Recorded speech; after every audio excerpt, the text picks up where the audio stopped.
খবর 24 সাথে আপনাকে স্বাগত।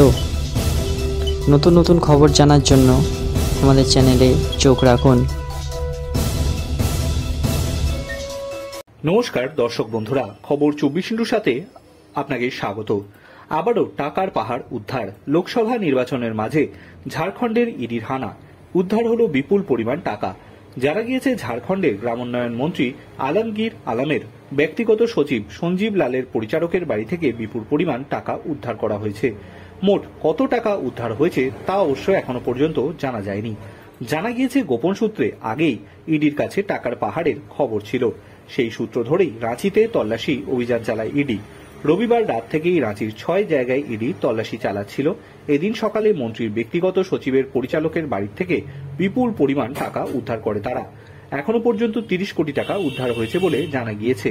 এখনো বিপুল পরিমাণ টাকা গোনা বাকি, টাকার অঙ্ক আরও বাড়তে পারে। ইডি সূত্রে খবর, ঝাড়খণ্ড গ্রামোন্নয়ন বিভাগে আর্থিক তরচুপের মামলার তদন্তে এই বিপুল টাকা উদ্ধার করা হয়েছে। 2023 সালে ফেব্রুয়ারি মাসে ঝাড়খণ্ডের গ্রামোন্নয়ন বিভাগের চিফ ইঞ্জিনিয়ার বীরেন্দ্র রামকে গ্রেফতার করে ইডি। একাধিক প্রকল্পের কাজে আর্থিক তরচুপ হয়েছে বলে অভিযোগ উঠেছিল।